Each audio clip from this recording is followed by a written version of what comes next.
이제 우리 이 질병 중에서 많은 질병 중에 하나가 이제 자가 면역 질환입니다. 오늘은 이제 그런 부분에 대해서 살펴보도록 하겠습니다. 우리들의 심장, 여러분 속에 이렇게 심장이 있죠. 한 10개쯤 있죠? 한 사람. 그럼 2개인가요? 하나. 그런데 이 심장이 하는 역할은 굉장히 크죠. 근데 지금도 참 희한한 것은 심장이 전기에 의해서 뛰는 거예요. 전기. 그러니까 스파크를 일으켜주면 팍팍팍 뛰는 거예요. 동방결절이라고 하는 곳에 거기서 전기를 일으키는 거예요. 그런데 그 전기를 누가 일으켜줄까요? 네, 하나님께서 뛰게 하는 거예요. 각 개인 모두가 다 전기로 인해서 심장이 뛰고 있는 거죠. 근데 하루에 얼마만큼 이 심장에서 피를 돌리냐면 여기에 8,000리터라고 그러죠. 8,000리터. 여러분이 가지고 있는 물병이 0.5. 그러니까 저거 2개 하면 1리터가 되는 거죠. 그러면 저 병을 몇 개 돌린다고요? 16,000개. 하루에 16,000개 지금 심장이 이렇게 돌리고 있는 거예요. 우리 모타는 이렇게 한 2, 3년 쓰면 고장이 나더라고요. 그래서 새 걸로 바꾸는데 여러분은 몇 번 바꿨어요? 한 번도 안 바꿨어요? 그러니까 이 심장이 얼마나 정교하게 영구적으로 기가 막히게 만들어졌는지 알 수가 있죠.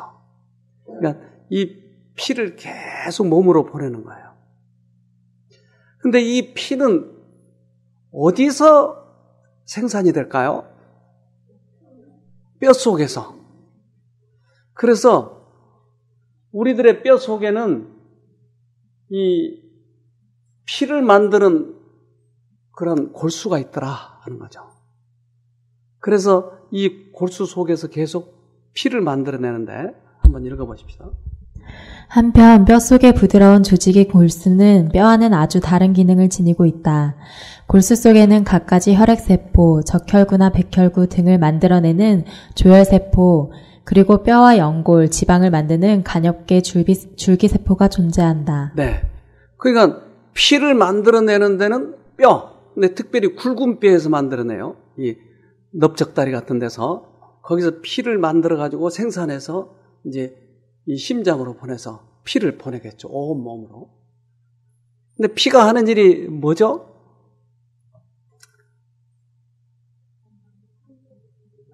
영양을 공급하고 또 백혈구는 병균을 잡아 죽이고. 그러니까 결국은 우리들의 몸을 지키는 것은 피가 지키네, 피가. 피 속에 면역계가 들어있다고 하는 것이에요. 그래서 피가 좋으면 면역이 좋다라는 얘기예요. 뼈에서 피를 만들고 피가 모든 우리 몸을 지키는 그런 면역 역할을 한다. 그래서 뼈 중심에는 골수에서는 새로운 혈구가 만들어진다. 혈액은 액체 성분의 혈장과 세포 성분의 혈구로 이루어져 있습니다. 혈액이 이렇게 붉은색을 띠는 것은 적혈구 내에 있는 헤모글로빈이라는 혈색소 때문인데요. 이 적혈구는 이 헤모글로빈을 통해서 산소를 운반합니다. 그런가 하면 백혈구는 외부 병균의 침입에 대항해서 우리 몸의 면역작용을 담당하고요. 혈소판은 혈장 내의 단백질과 함께 혈액 응고에 중요한 역할을 합니다. 그런데 이렇게 조화를 이루고 있는 각각의 혈액 성분의 균형이 깨질 경우에 우리는 생명의 위협을 받게 됩니다. 자, 지금 얘기한 것처럼 우리는 3가지의 뼈 속에서 피를 만들어내는데 적혈구와 백혈구와 혈소판 이것은 이제 우리 몸을 지키는 역할을 한다는 거죠. 그런데 그런 피가 어떻게 된 일인지 이제 약해질 수도 있다 이 말이에요. 그러니까 면역 체계가 약해지면은 우리 몸이 급격히 이제 병균에 의해서 노출되는 것이에요. 면역은 침입자로부터 몸을 지키는 교묘한 방위 시스템이다. 그러니까 병균이 들어오면 피가 가서 잡아 죽이는 거예요. 근데 이 역할을 잘 못하니까 우리 몸이 병이 드는 것이에요. 그래서 이 병이 들면 이제 면역 체계가 약하니까 못 이기는 거예요. 그래서 약으로 이제 병균을 죽이려고 하겠죠. 그래서 똑같은 이제 학생들 30명 학생들이 어떤 학생들은 감기가 들고 어떤 학생들은 감기가 안 들어요. 왜요? 면역이 약하니까, 면역이. 근데 요즘에는 이 면역이 약해진 이것 때문에 여러 가지 병이 오더라는 거예요. 그것이 알러지다. 근데 알러지는, 우리 면역기가 약해지면 이렇게 과잉 반응을 나타내는 것이 알러지다. 누가 저 개 2마리를 우리 집에다 묶어놨어요. 그래서 저 개가 좀 비싼 개래요. 근데 아무리 주인을 기다려도 안 와요. 그래서 이제 쉼터, 저 위에 있을 때 쉼터에다 갖다 묶어놨는데 아주 암컷은 얼마나 쌓아놓은지 몰라요. 근데 수컷은 아주 약해. 그래서 옆에 있는 개가 오면 수컷은 막 짖어요. 왕왕왕왕. 근데 암컷은 짖지 않아요. 오면 물어버려요. 아, 암컷들이 싸납더라고요. 그런데 왜 수컷은 짖어요? 약하니까 가까이 오지 말라는 거예요. 너 오면 안 돼. 나 약해. 왕왕왕왕. 근데 강하면 이길 수 있으니까 짖지도 않아. 확 물어버려요. 우리들의 면역체가 강하면 반응을 안 나타내요. 병균만 들어오면 죽이니까. 근데 병균 비슷한 꽃가루나 동물의 털이나 이런 것들이 몸에 달라붙으면 두드리기가 확 나버려요. 왜요? 면역이 약하니까. 이상하게 목구멍에 먼지 같은 게 들어오면 왜요? 면역이 약하니까 그것이 병균인지 알고 자꾸 내뱉으려고 하는 거예요. 이걸 천식이라고 하죠. 그러니까 우리 면역계가 약해지면 나타나는 것이 알러지. 그런데 이 면역계가 그렇게 약해지면 이상한 병들이 생기기 시작하더라 하는 것이에요. 자, 생체 방위 시스템의 폭주가 알레르기를 일으킨다. 그러니까 너무나 이렇게 과잉 반응을 일으키는 것을 알러지라고 한다. 과잉 반응. 그러니까 알러지는 왜요? 왜 나타난다고요? 면역이 약하니까. 면역이 약해. 그래서 면역을 강하게 하면 알러지가 근본적으로 치료되는데 증상 치료하면 계속 나타나요. 계속. 네, 진행합시다. 우리 몸은 206개의 크고 작은 뼈로 이루어져 있다. 그 뼈와 뼈 사이를 연결하는 구조를 관절이라고 하는데 관절은 연골과 활막으로 둘러싸여 있다. 우리 몸은 외부로부터 이물질이 들어오면 이에 대항하는 면역체가 있다. 그런데 이 면역체들이 이상 반응을 일으켜 우리 몸 관절을 공격하는데 이것을 류마티스 관절염이라고 한다.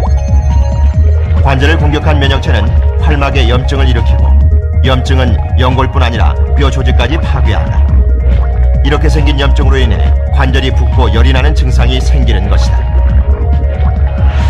류마티스 관절염은 발병 초기에는 손 같은 작은 관절에서부터 발견돼 손가락 마디마디마다 변형을 불러온다.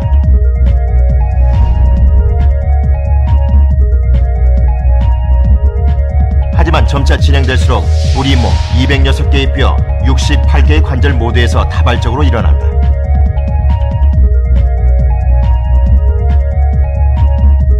류마티스 관절염은 퇴행성 관절염과는 달리 손가락이나 발가락 같은 주로 작은 관절에 침범한다. 무릎과 엉덩이 같이 많이 사용하는 관절에서 발생하는 퇴행성 관절염과 그 원인이 다르기 때문이다.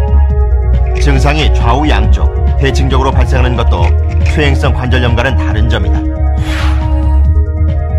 연골이 마모돼 뼈와 뼈가 맞닿아 관절이 파괴되는 퇴행성 관절염과 달리 류마티스 관절염은 관절 내시경으로 그 내부를 들여다보면 하얗게 파괴된 활막 조직들을 볼 수 있다. 초기 류마티스 관절염 환자들의 경우 이처럼 파괴된 조직들을 긁어내는 관절 내시경 시술도 치료법이 될 수 있다. 처음에는 마디가 부으면서 너무너무 아파요. 그러니까 뭐라고 할까, 심하게 운동한 후에 근육통처럼 그렇게 마디가 전부 쑤셔요. 근데 이제 그게 아픈 부위가 돌아다녀요. 그러니까 면역 체계가 약해지면 적군인지 아군인지를 구분을 못하고 내 몸을 공격하고 있는 거예요. 누가요? 내 면역 체계가. 내가 나를 공격하는 이 병을 자가 면역 질환이라고 합니다. 병균을 정확히 구분해서 잡아 죽이면 이 면역 체계가 얼마나 고마워요? 그런데 이 면역 체계가 약해지면 내 몸을 병균인 줄 착각하고 자꾸 공격하는 거예요. 그러면 어떻게 하면 나을 수 있을까요?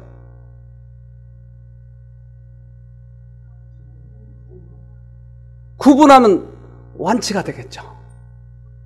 근데 지금 그렇게 하려면 방법을 모르니까. 그래서 약을 먹이는 건데 그것은 면역 체계를 약하게 해가지고 공격을 못하게 하는 거예요. 그 약을 오래 먹으면 어떻게 될까요? 다른 수없이 많은 병들로 인해서 결국 죽어가는 것이고, 지금 모든 병들의 그 치료약이 대부분 그거예요. 그러니까 관절염을 약을 오래 먹으면 어떻게 돼요? 관절염은 오히려 면역체계가 약해지는 것이에요. 그런데 우리들의 면역체계를 강하게 하는 그런 방법만 알면 완치가 될 수 있죠. 어떻게 해요? 어떻게 하면 면역체계를 강하게 할 수 있어요? 내가 오늘 그거 설명하려고 하는 거예요. 네. 류마티스성 관절염. 류마티스성 관절염, 전신성 경비증, 전신 홍방성 낭창, 췌장세포 항체에 의한 인슐린 의존성 소화기 당뇨병, 아토피 피부염, 원형 탈모증, 건선, 천포창, 천식, 아프타구 내염. 네. 이렇게 얼마나 많은지 몰라요. 이게 다 자가 면역 질환이에요. 지금 우리 이 쉼터에도 이 병으로 온 사람이 있어요. 그러니까 얼마나 많은지 몰라요. 갑상선, 빈혈, 궤양성 대장염, 얼마나 많은지. 그래서 이러한 병들이 대부분 다 자가 면역 질환이라고 하는 것이. 그러니까 자가 면역 질환에 대한 근본적인 치료 방법을 알면 저 병들을 다 치료할 수 있다고 하는 것이. 그래서 오늘 몇 가지 예를 들어서 얘기 드리려고 하는 것입니다. 류마티스 관절염과 함께 대표적인 류마티스 질환 중에 하나인 루푸스.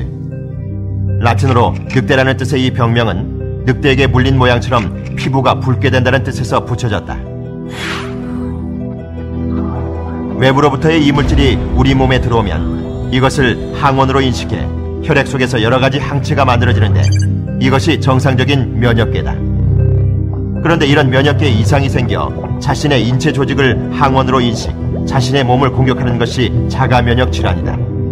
루푸스는 이런 자가면역 질환의 하나로 자신의 몸을 공격하는 항체들이 혈액을 따라 환자의 온몸을 돌면서 관절과 근육뿐 아니라 피부, 신장, 신경계, 폐, 심장 등 온몸의 장기를 공격한다. 따라서 침범당하는 부위에 따라 아픈 증상도 다양하게 나타나는 것이 루푸스의 특징이다. 류마티스 관절염은 주된 자기 몸의 공격 목표가 관절인데 비해서 루푸스는 이 머리부터 발끝까지 이상이 오지 않는 장기가 없어요. 모든 곳에서 다 공격을 할 수가 있기 때문에 그래서 흔히 천의 얼굴을 가진 질환이라고 이렇게 이야기를 합니다. 네, 루푸스. 이 온몸에 이제 염증이 오는데 우리 몇 년 전에 여기 젊은 아가씨 20 그때 1살, 2살 먹었던 아가씨가 온몸에 루푸스로 왔어요. 근데 이 아가씨가 완전히 회복이 돼가지고 갔어요. 완전히. 그건 제가 가끔 소개하기 때문에 오늘은 그 소개하지 않겠어요. 그러니까 자가 면역 질환은 이렇게 여러 가지로 나타나는데 이제 한 가지 실험을 했는데 이걸 한번 읽어보면 흥미롭습니다. 유전자는 의미에 반응한다.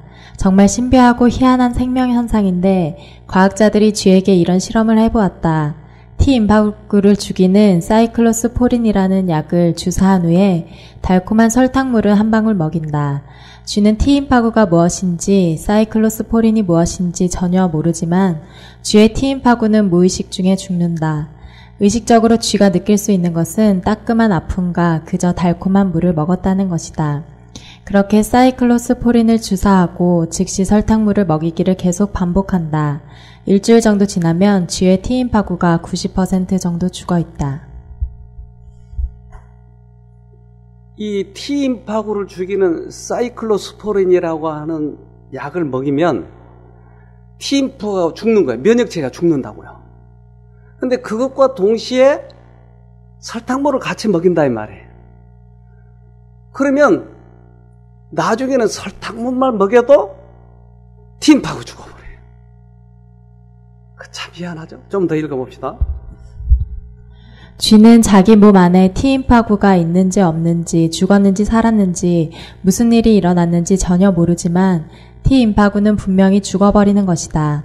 그 후에 이 쥐를 다시 정상으로 돌리면 골수에서 새로운 정상 T임파구가 재생되어 쥐는 건강을 되찾는다. 놀라운 것은 지금부터이다.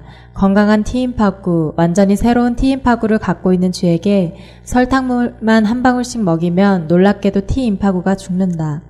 전혀 사이클로스포린을 주사하지 않았는데 말이다. 완전히 새로운 T임파구인데도 뇌가 하는 옛날 생각, 즉 그 생각이 주는 의미에 반응한다. 결국 설탕물이 사이클로스포린을 상징하게 된 것이다. 네. 그게 나중에는 설탕물만 먹여도 죽어요. T임파구가. 우리는 인간 사회에서 서로 관계를 가지고 살아가요. 저는 옛날 우리 집사람이 지금은 안 그러니까 오해는 하지 마세요. 옛날에 우리 집사람하고 엄청 싸웠어요. 근데 이제 며칠간 싸우지 않았는데 집사람이 이렇게 가까이 오는데 갑자기 명치가 아파. 왜 아파? 집사람만 보면 명치가 아파. 왜 그러죠? 싸워서 스트레스를 받으니까. 그러니까 집사람이라고 하는 얼굴이 나에게는 설탕물이 됐어요, 이제. 그러니까 우리들은 인간 사회를 살아가면서 서로 미워하고 싫어하고 하면 사람만 보면 나중에는 내 세포가 죽어가는 것이. 우리는 이제까지 도덕적으로 살았지만 이 도덕적으로 산 사람이 혹시 죄책감이 들면 이 죄책감 때문에 자기가 자기를 자학하는 것이. 아, 내가 과거에 이런 행동을 했는데 하나님이 나에게 벌 주시지 않을까? 이런 죄책감 때문에 스스로 자기를 자학한다고요.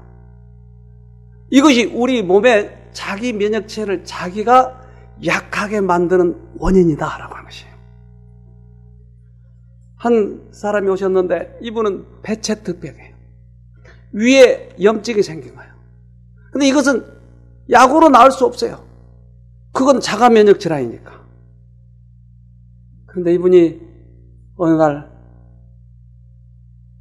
우연히 여기 오게 됐어요. 우연이 아니에요. 자기 누나가 소개를 했어요. 처음에 올 때는 얼굴이 얼마나 바짝 말랐는지 그저 한 키가 1m 한 75쯤 되는 사람이 40몇 킬로 정도 되는 것 같아요. 근데 자기 친구가 의사인데 너는 안 된다. 너는 현대의학으로 고칠 수 없어. 그래서 이 사람이 여러 군데 요양원을 다니기 시작했어요. 근데 어느 한 군데 가니까 금식을 하라고 하는 것이. 근데 그렇지 않아도 금식 하라고 안 해도 얼마나 못 먹는지 바짝 말라가지고 갔는데. 근데 금식을 한 달 가까이 하는데 당신이 회개하셔. 그래서 회개하려고 얼마나 애를 썼는데 회개가 안 되더라고요. 그래서 포기하고 올라와 버렸어요. 당신 죄 때문에 그러니까 회개해야 된다는 것이에요. 이분이 여기 오셨어요. 근데 가만히 강의를 들어보니까 내가 병을 걸린 것은 하나님께서 벌 주신 것이 아니고 누가 준 거예요? 사단이 주는 거예요. 하나님에 대한 오해가 생긴 것이. 우리는 우리 스스로 나를 자학하려고 하는 것이 자꾸. 죄값으로 난 죽어야 돼. 아주 도덕적인 것 같지만 그것은 신앙적이 아니에요. 나는 나 같은 놈은 죽어야 돼. 이것이 마치 도덕이고 착한 것 같지만 그것은 자기를 죽이고 있는 것이에요. 그래서 완벽하고 책임감이 강하고 다른 사람이 착하다고 하는 사람일수록 여기에 많이 빠질 수가 있어요. 자, 죄책감은 마땅히 갈바리 십자가 밑에 내려놓아야 한다. 자신의 죄 많음을 의식하는 것은 생명과 참 행복의 생애에 독을 넣는다. 지금 예수님께서 말씀하신다. 다 내게 맡겨라. 내가 내 죄를 취하고 너에게 평화를 주리라. 더 이상 자학하지 말 것이다. 너는 나의 피로 값을 치르고 산 것이니 너는 내 소유니라.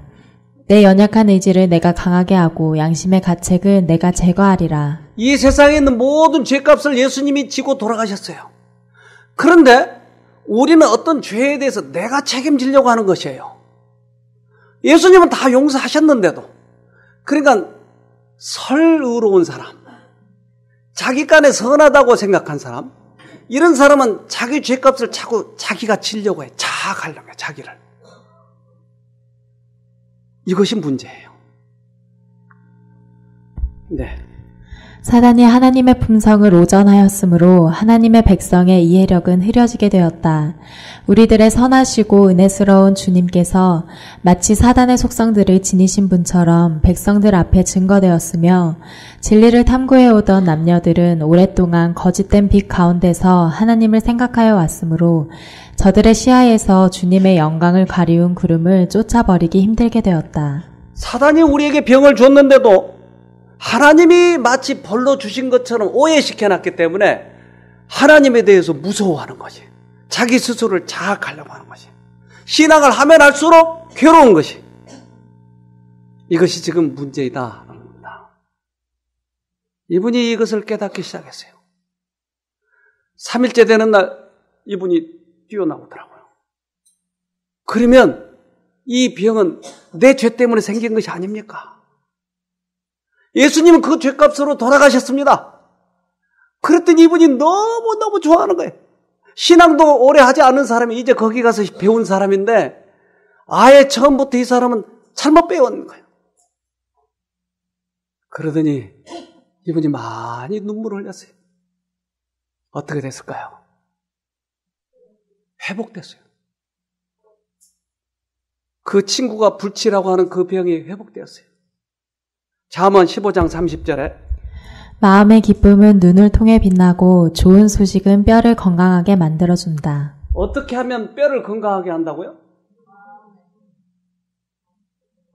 좋은 소식은 첫날 밤인가요? 뭐가 좋은 소식이죠? 가장 좋은 소식. 굿뉴스.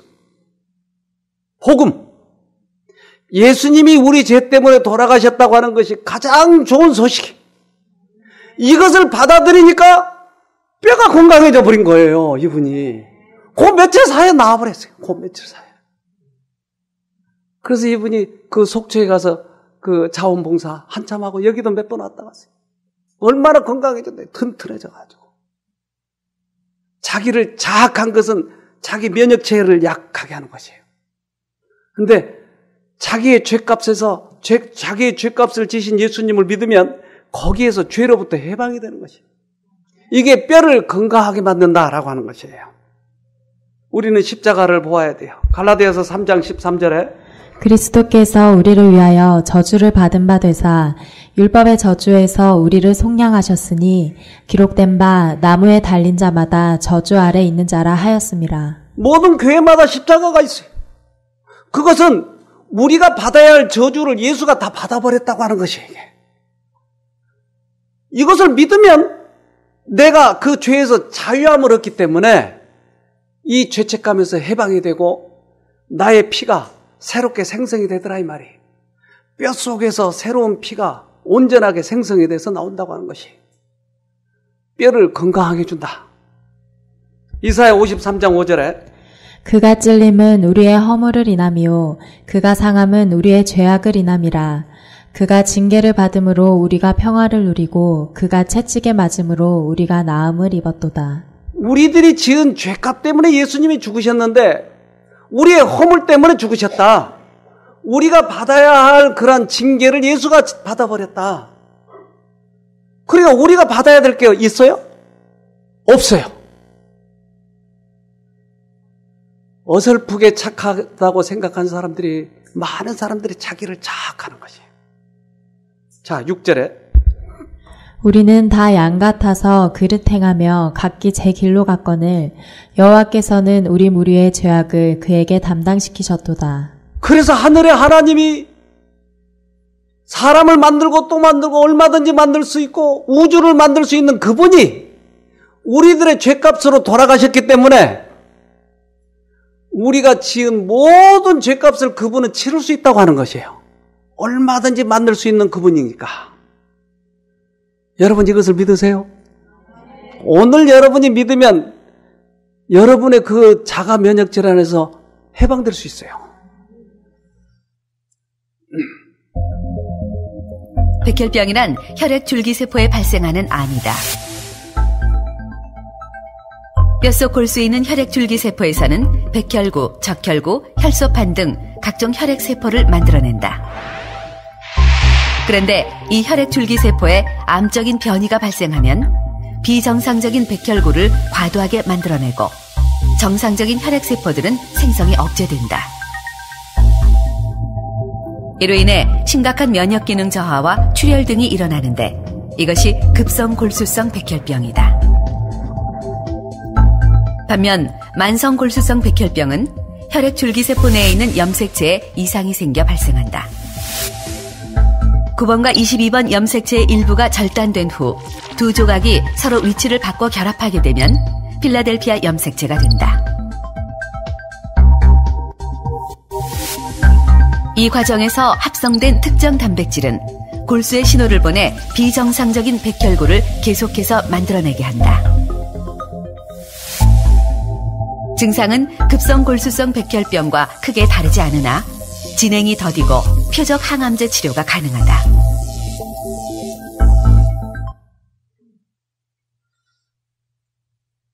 백혈병, 이것도 뼈의 문제죠, 결국.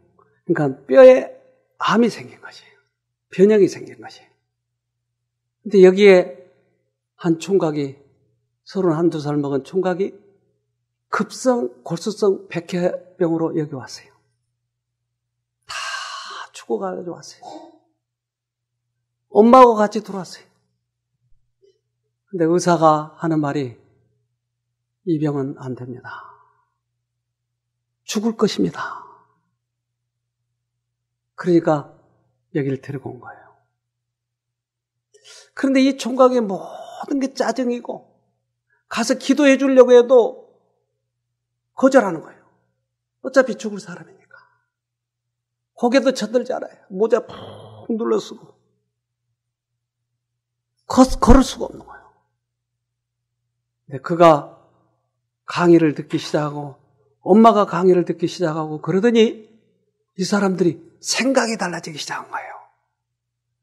아, 그렇다면 이게 마음의 문제라면 우리들의 마음만 바꾸면 살 수 있지 않겠는가? 그래서 생각을 바꾸고 운동을 시작하고 그렇게 걷기 힘든 사람이 서서히 걷기 시작한 거예요. 엄마가 손을 붙잡고. 근데 이 사람이 이제 나중에 간증을 하는데, 여기를 먼저 봅시다. 소나무의 향기, 삽목과 전나무의 향기에는 생명을 주는 요소가 있다. 그리고 그 밖의 나무들에도 건강을 회복시켜주는 요소들이 있다. 그러니까 침엽수 같은 데는 생명력을 주고 활엽수 같은 데는 우리의 몸을 자꾸 씻어내주는 역할을 한다. 우리 잣나무 밭에 매일 가잖아요. 거기 가서 이 공기를 마음껏 들이마시고 좀 쉬었다 오세요. 그러면 생명력이 들어오는 거예요. 이것은 하나님께서 우리들에게 그러한 것을 자연을 만들어 주셔서 건강을 도와주시기 위해서. 자, 천연계에는 하나님께서 사용하시는 의사이다. 깨끗한 공기, 따뜻한 햇빛, 산뜻한 햇빛, 꽃과 나무들, 과수원과 포도원, 그와 같은 환경에서 이루어지는 5개 활동 등은 건강을 주고 생명을 준다. 흥분과 과도하게 유행을 따르는 생활, 곧 육체와 정신과 심령을 약화시키고 파멸시키는 생활에서 생긴 질병을 치료해주는 놀라운 힘을 가지고 있다. 자연계에 그런 힘이 있다고 하는 것이 하나님께서는 계속 우리들에게 그것을 통해서 도와주시기 위해서 그들에게 생명력을 주신 것이에요. 어느 회사 직원이 전화가 왔어요. 상균이가 쓰러졌대요. 갑자기 사무실에서요. 그러면 내가 그나저가 기차를 타고 한 서울에 올라오니까 아이가 너무 모습에 형편이 없었거든요. 근데 의사가 보더니만 살 수가 없다는 거예요. 근데 저는 우리 아들이 하나뿐이거든요. 근데 그놈이 아무리 못나도 내 눈에는 잘났어요. 못난 아들이지만. 그래서 하나님께 많이 울었죠. 울고 기도하고 했지만, 그렇지만 회복이 그래도 뭐 힘들었어요. 근데 제가 너무 이 병원에 어쩔 줄 몰라고 힘들어할 때에, 그리 힘들하고 막 괴로워하니까, 내 힘으로도 못 고치면서도 하나님을 잊어버리고 내가 고칠 것 거라고 막 의사한테 매달렸어요. 우리 아들 하나뿐이니까 제발 살려달라고 막 열해서 의사는 그러면은 돈이 많이 든다는 건 나 돈이 있거든요. 아들만 살려주면은 돈 드릴게요. 좀 살려달라고 하나님을 잊고 내가 의사한테 매달렸어요. 그랬는데도 의사는 희망이 없다고 살 수가 없다는 거예요. 그래서 제가 그렇게 힘들어하고 있는데 하나님의 섭리로 쉼터를 하게 되었어요. 어찌할 바를 모를 때에 하나님께서 경기도 어디에 가면은 남남도시 가면은 쉼터 있으니까 거기에 어느 장로님 두 부부가 이 쉼터를 하면서 이렇게 영혼에 대한 그 일을 한다는 소식을 듣고 그리고 우리 아들은 같이 오게 됐거든요. 근데요 여기 올 때까지는 제가 계속 우울한 마음으로 기쁜 요시 왔는데 여기 쉼터에 왔어도 제가 너무 울었어요. 마음이 괴로웠는데 원장님하고 사모님 말씀 속에 너무 희망이 있어요. 저도 과거에 하나님을 열심히 나름대로 믿는다고 잘 믿었어요. 하나님을 사랑한다고 하면서도 나는 내 딴에는 잘 믿는다고 살았어요. 그런데 원장님하고 사모님 말씀 속에 여지껏 내가 발견하지 못한 진리가 그 속에 있었어요. 이거구나. 됐다. 우리 상균이 살 수 있겠다. 진짜 하나님을 붙들면 살 수 있겠다는 그런 깊은 감정이 왔어요. 그러면서 주위에 한우들도 심지어 한우들도 용기를 불어넣어줬어요. 하나님을 불러라. 하나님을 부르면은 희망이 있다는 거예요. 그래서 사모님의 책을 하나님 부르라 책을 또 읽도록 우리 봉사대원들이 주었어요. 그 책을 읽으면서 더 눈이 더 번쩍번쩍 뜨기 시작했어요. 제가 병원에 있을 때는요, 내 혼자 해기를 불렀고 막 우울해하니까 목에서 피가 엄청 푹 올라왔거든요. 근데 지금은 저 감정이 다 사라졌어요. 하나님 언니로 쉼터 언니로 말씀 속에서가 이제는 내가 평안도 찾고 상균이 살 수 있겠다. 요즘은요 우리 상균이가 회복이 되었어요. 네, 그래서 음식도 너무 잘 먹고 쉼터 음식이 최고고 처음에 올 때 쉼터 올 때는요 아이가 걷지를 못했거든요. 근데 조금씩 매일매일 우리가 조금씩 2시간 내지 3시간 정도 운동을 같이 해요. 그리고 쉼터 중에 있는 모든 산과 거리는 우리가 안 가본 데가 없거든요. 그래서 요즘에도 상길이랑 같이 운동하고 있어요. 정말 회복이 되었거든요. 너무 쉼터 봉사대원한테 하나님께 감사드립니다. 네, 살았어요. 예, 박수 한번 칩시다. 예. 의사들이 살 수 없다고 했는데 살았어요. 근데 살아서 우리가 이제 크리스마스를 맞이하게 되는데, 이 크리스마스 때 얼마나 인기였는지 이 둘이 나와서 노래를 하는데 한번 봅시다.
네, 좀 화면이 좀 그래서 죄송합니다.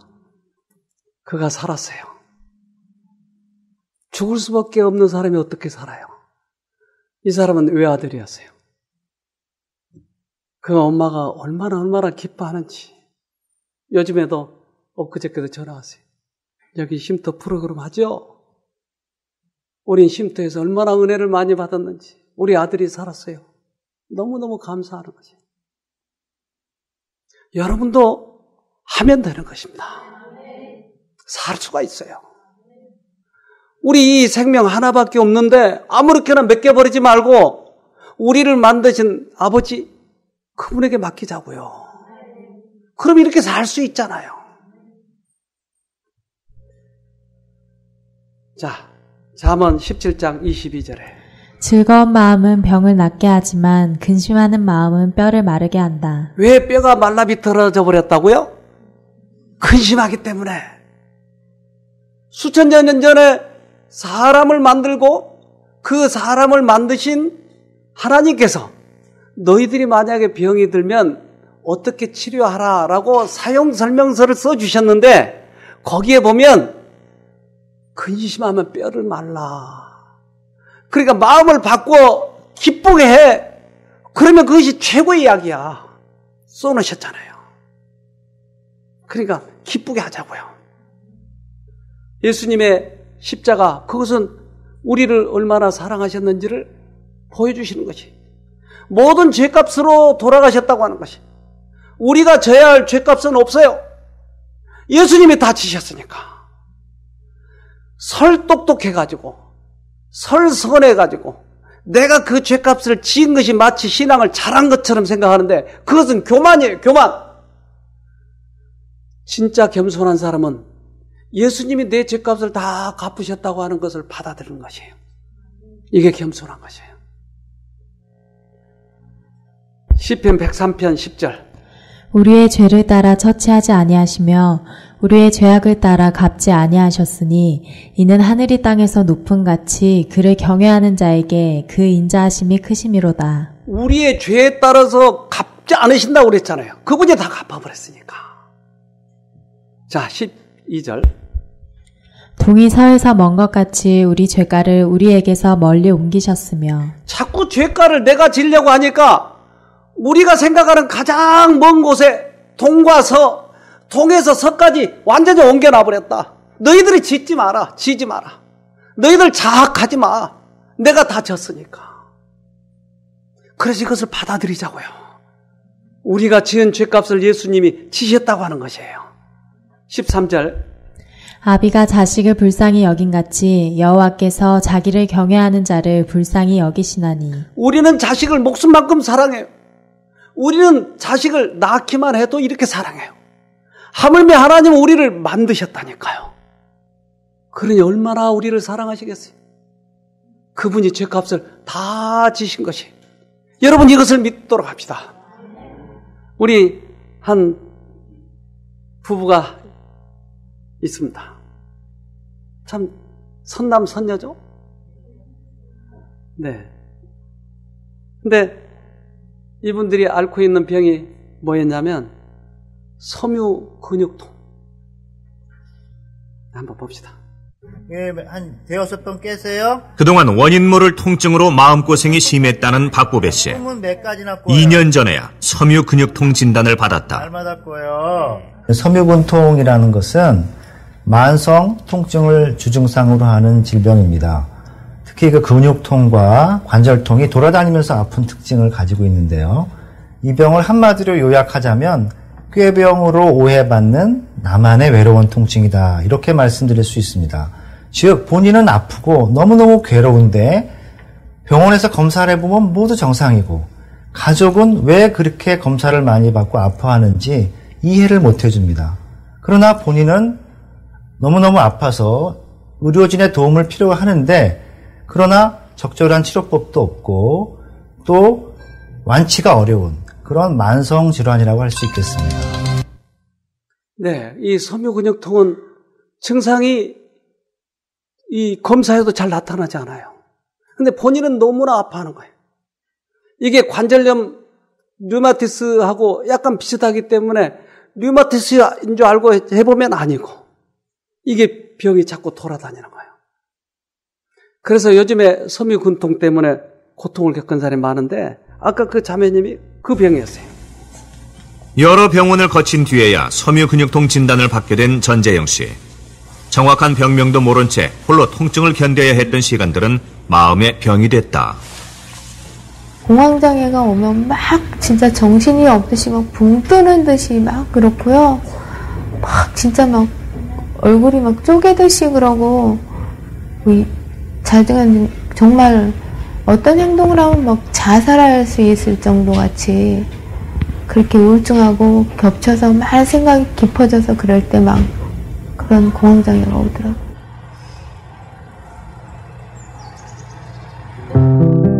가정주부인 오혜순 씨는 1년 전 섬유근육통 진단을 받았다. 두 아이를 출산하면서 심각한 통증이 찾아왔다는 것. 그녀는 스트레스를 원인으로 의심하고 있다. 아이 둘을 출산을 하고 나서부터 이제 육아에 대한 스트레스가 정말 좀 많았거든요. 저한테는 이제 몸이 이제 약한 체질이라고 생각하기도 하고 또 몸이 약해서 아이들을 키우는 거에 대한 스트레스가 너무 심했어요. 부담이 너무 많이 갔어요. 잘 키우고 싶은 욕심은 있는데 또 이제 그렇게 내 몸이 못 따라주니까 이제 그런 이제 스트레스가 많이 쌓이게 되고 뭐 주부로서 이제 뭐 스트레스도 저한테도 조금은 더 심했던 것 같아요. 그래서 좀 우울감도 많이 있었고요. 네, 그러니까 지금 이 섬유근통 이것도 결국은 이 정신적인 부분이네요. 그러니까 이 부분이 해결이 되면 이 병도 해결이 될까요? 그러죠? 네. 특히 중요한 거는 약물 치료만 갖고는 안 된다는 겁니다. 섬유근통은 저희과적인, 류마티스과적인 치료, 정신과적인 치료, 물리치료, 이러한 내과적인 치료가 기본이지만은 그 외에도 다양한 운동요법, 특히 유산소 운동이라든지 또 정신과적인 인지 행동 치료, 이런 것들이 복합적으로 잘 이루어져야만이 만족할 만한 치료 효과를 얻을 수가 있는 그 병이라고 할 수 있겠습니다. 그러니까 의사들도 약으로만 안 되더라. 이거는 그런 서너 가지의 복합적인 그런 치료 방법을 해야 된다. 그래서 운동도 해야 되고 스트레스도 정신과적인 것으로 해결해야 되고. 그래서 그 의사들이 똑같은 그런 말을 해요. 또 한 분의 의사는 이렇게 얘기합니다. 섬유근통은 다른 병하고 달리 관절이 아프긴 하지만 이런 염증성 관절염이 아니기 때문에 약물 치료보다는 어떻게 보면 본인의 운동이라든지 마음가짐이 굉장히 중요합니다. 그래서 이 환자분 같은 경우에는 그런 약물 치료뿐 아니라 본인이 노력하는 그런 마음가짐이라든지 운동이 굉장히 많은 도움이 되신 것 같습니다. 네. 운동은 내가 움직이면서 살아갈 수 있는 활력소죠. 그래서 아침에 일어나면 운동부터 먼저 시작을 하고 그 다음에는 주부로서 살림이에요. 이제 힘이 들고 아픈데 그 순간이 지나면 그 고통이 없어져요. 그러니까 운동으로 함으로써 근육이 많이 펴지고 튼튼해지니까. 그러니까 운동을 안 할 수가 없죠. 그러니까 열심히 할 수밖에 없어요, 저는. 그러니까 섬유근통을 앓고 있는 모든 사람들이 똑같이 이런 증언을 해요. 그래서 결국은 우리들의 그 병, 자가 면역 질환이 어디서 오는가? 그것은 마음에서 오는 것이었어요. 아까 소개했던 그분도 이제 여기 앉아 계시지만 간증을 했어요. 그래서 그 간증을 좀 들어보려고 합니다. 언제부터인가 몸이 많이 아프기 시작했다. 병명은 듣도 보도 못했던 섬유근통이었다. 섬유근통은 정신까지 혼미해질 정도로 통증이 극심하였다. 의사도 병의 원인에 대해서 별로 말해주지 않았다. 스트레스가 원인이라고 하였다. 나는 집에 있지 않고 쉼터로 들어왔다. 원장님의 강의를 들으면서 나의 지나간 날들을 되돌아보게 되었다. 내가 왜 이런 병에 걸렸을까? 이렇게 병이 들도록 나는 무슨 스트레스를 받았던 것일까? 나의 20년이 넘는 결혼 생활은 행복하지 않았다. 남편에 대한 불만으로 하루도 마음 편한 날이 없었다. 내가 원했던, 내가 꿈꿔왔던 결혼 생활과는 너무나 동떨어진 것이었다. 나는 남편을 목석 같은 남자라고 늘 생각하였다. 자상하거나 애정 표현을 하지 않는 남편으로 인해서 나의 마음속은 언제나 지옥이었다. 나는 내가 왜 태어나서 이렇게 힘들게 살아가야 하는지 자신이 원망스러워서 신세를 한탄하였다. 부모님과 자식을 생각해서 죽지 못해서 살았다. 삶에 아무 희망이 없다고 느껴져서 급기야 유명한 점집을 난생 처음으로 찾아간 적도 있었다. 점쟁이가 우리 부부는 헤어져서 살 운명이 아니라고 하였다. 그렇다면 모든 것을 포기하고 살아야겠다고 결심하였다. 억지로 참고 사는 삶은 슬픔과 분노, 외로움, 죄책감, 공허함으로 견디기 어려웠다. 부부관계가 원만하지 못했기 때문에 시댁 식구들과도 좋은 관계가 아니었다. 한마디로 나는 모든 사람들과 화목하게 지내지 못하고 살았던 것이다. 사람을 사랑하지 못하고 사는 것보다 더 큰 스트레스가 또 있을까? 내 병의 원인을 깨달았다. 사람을 미워하고 원망하며 마음 편안하게 살지 못했던 것이 원인이었다. 쉼터에서 이러한 악하고 복잡하게 얽혀있는 모든 생각들을 하지 않겠다고 결심을 하고 예수님을 부르면 생각이 통제되어지고 마음에는 하늘의 평화가 깃들인다고 하였다. 생소하게 들리고 설마 그런 일이 일어날 수 있을까 의심이 들었다. 그러나 정말로 이러한 나의 악한 생각에서 해방이 된다면 나의 마음속은 천국이 될 것이었다. 그것은 곧 치료를 의미하는 것이다. 죽고 사는 것, 병이 낫고 안 낫는 것이 내 마음먹기에 달려 있었다. 나는 어떻게 할 것인가를 깊이 생각하였다. 어떤 생각을 품느냐에 따라서 나의 병이 결정된다면 나는 죽기를 각오하고 악한 잡념을 버리기로 뜻을 정하기로 하였다. 뜻을 정하고 난 후 며칠이 지나지 않아서 마음속에 폭풍 같은 잡념들이 휘몰아쳐 들어왔다. 잡념을 버리는 싸움은 가혹하고 처절한 것이었다. 사단은 인정사정 보지 않고 내 마음속으로 온갖 좋지 못한 과거의 생각과 미래에 대한 불안하고 두려운 공포심을 쏟아부었다. 나는 어린아이처럼 하나님께 이러한 생각에서 건져달라고 부르짖었다. 남편에 대한 섭섭한 생각 속에서 주변 사람들에 대한 원망에서 빠져나오려고 나는 발버둥을 쳤다. 무수히 하나님을 불렀다. 나의 결심이 확고부동하게 되었을 때, 죽으면 죽으리라는 결단이 섰을 때 내게 기적이 일어났다. 그 악하고 나쁜 생각이 안개처럼 사라졌다. 그리고 하늘의 평화가 마음속 깊이 깃들었다. 그러자 진통제로도 가라앉지 않았던 통증이 거짓말처럼 사라지는 것이었다. 아, 바로 이것이었구나. 이것이 곧 하나님의 선하심을 맛본다고 하는 것이었구나. 하나님을 체험하고 나의 삶은 바뀌었다. 하나님을 믿지 않았던 과거와 같은 삶을 이제 더 이상 살고 싶지 않았다. 언제 어디서나 하나님을 잊어버리지 않으려고 늘 하나님을 의식하며 살려고 최선을 다하고 있다. 하나님을 더 빨리 알지 못하고 산 것이 억울하고 원통하지만 이제라도 하나님의 선하심을 맛보고 살게 된 것이 너무나 기쁘고 감사하다. 이제 남편이 예전처럼 믿고 섭섭하게 느껴지지 않고 여러 가지로 부족하고 못난 나를 사랑하고 지금까지 같이 살아준 것이 고맙기 짝이 없다. 내가 변하자 남편도 변하였다. 그래서 우리 가정은 지금 소천국을 이루고 있다. 서로가 서로의 약점과 실수를 생각하지 않게 되므로 희망과 용기를 주고받는 관계로 변했기 때문이다. 그러므로 하나님의 은혜를 잊어버리지 않으려고 우리 부부는 늘 하나님을 부르며 살고 있다. 네. 여러분, 이 가정이 몸도 회복되고 가정도 회복되고 마음도 회복되고 얼마나 멋진 가정입니까? 그래서 우리가 여기에서 투병 생활하러 오셨지만 이것을 통해서 전화위복의 계기가 돼서 가정의 소천국이 될 수도 있다고 하는 것이에요. 여러분 모두에게 이러한 소천국이 이루어지면 좋겠어요. 조금 더 빨리 오시지. 더 좋다. 네. 이 섬유근통이라고 하는 게 결국은 뭐였어요? 원인이 마음이었어요. 마음.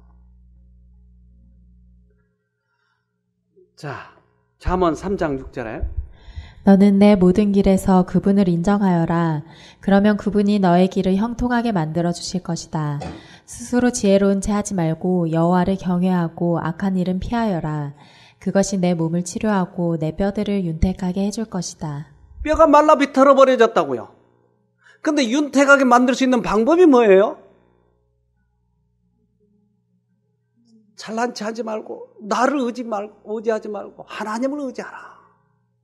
그러면 뼈가 윤택해질 것이다.